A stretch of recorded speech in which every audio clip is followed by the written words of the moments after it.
gut-wrenching. I don't know how else to describe that loss tonight. Absolutely gut-wrenching.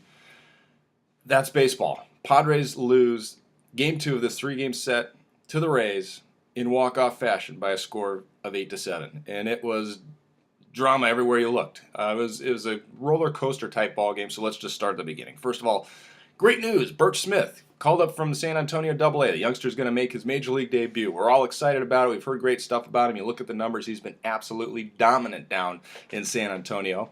Fastball, changeup, curveball combination. Really, we know that he has the explosive fastball, anywhere from 94 to 99 miles an hour. At least that was the report, and that's what he showed tonight. Came in and was, in the first inning, was absolutely overpowering with his fastball, working it to both sides of the plate. Good late life, even when it was down. Dropped a couple of curveballs in there for strikes. It was brilliant. 2 strikeouts and a ground out to second base, looking absolutely overpowering. This looks great. Unfortunately, it was short-lived, and it started to fall apart the very next inning, the second inning. 7 batters reached base, 6 runs scored. The next thing you know, this young man is sitting on the bench wondering what the heck happened as 6 runs crossed the plate without retiring a batter in the second inning after being so explosive in the first. From my perspective, looked like he basically lost confidence in his secondary pitches. The opposing batters, after realizing after the first inning, report comes back, hey, he's got the live fastball, very explosive, you better get ready for it. And the hitters did. They started sitting fastball. He didn't throw very many off-speed pitches.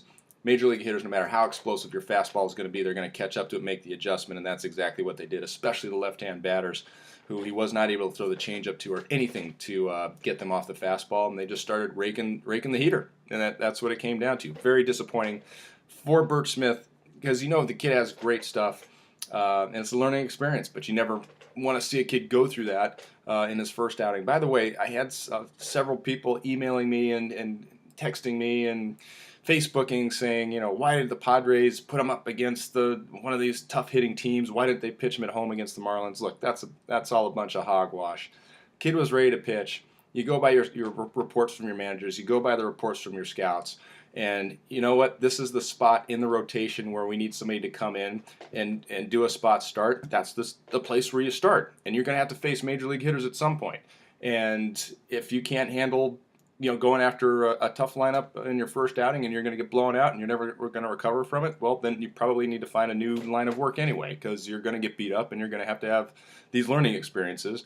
Didn't hurt Jake Peavy to have his first major league start against the Yankees in Yankee Stadium. So to think that this young man was going to be overmatched by facing the Rays at Tropicana seems a little ridiculous to me. It was his turn to pitch. It was his opportunity to make his major league debut.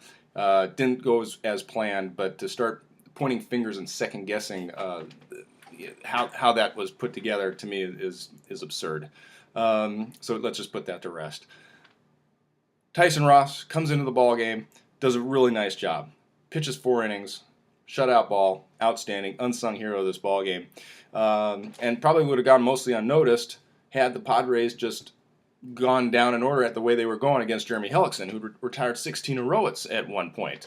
He was outstanding tonight, but then, just as we saw Birch Smith fall apart in the second, Hellickson starts to fall apart in the 7th. He has a leadoff walk to Carlos Quentin, strikeout, gives up a base hit to Mark Kotze, who did a nice job of battling off a changeup, stayed back on an off-speed pitch, changeup, hit it opposite field, classic professional at bat by Mark Kotze. Lexi Amarista gets the infield single, beats it out, bases loaded. But he, goes for the desperation move of bringing up Jesus Guzman as the pinch hitter. Only 2 for 13 on the year as a pinch hitter.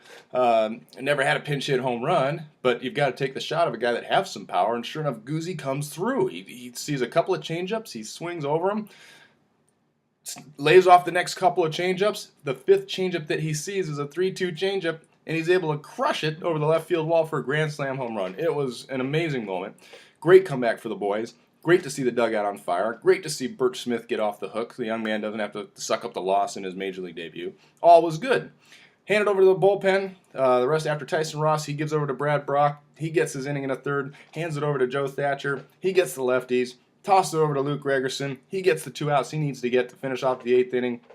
Hand it over to Houston Street. Everything's looking good. Houston gets the first 2 guys out, looking sharp. Then he faces Ben Zobrist, and this was his undoing. 1-2 count to Ben Zobrist. Has him where he wants him. Can't put him away, unfortunately. And the walk became costly. Ultimately cost him the ball game. in that walk, not only does he bring the go-ahead run to the plate, but it's in the person of Evan Longoria. Excuse me. Who obviously is one of the most dangerous hitters in the league, let alone to be on that team. Padres have done a great job of getting him out, down and away.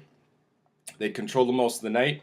Longoria, to his credit, professional at bat, facing Houston Street, facing a closer late in the ballgame, thinking to himself, probably, look, I can eliminate the inside part of the plate. They're probably not going to come in here. They know this is a dangerous spot. He commits to looking for something away. He gets a slider, missed the first one. He stayed out there. The next one, elevated, up in the zone, and he crushes it. Walk off, 2-run home run, and the Rays walk away with this gut-wrenching, putting a gut-wrenching loss on the Padres by a score of 8-7. It was tough. It was a tough one, no question about it.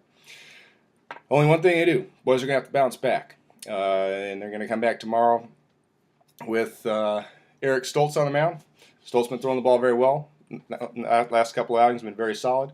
And he'll go up against Roberto Hernandez, the former Fausto Carmona, until he was discovered to have a fake name.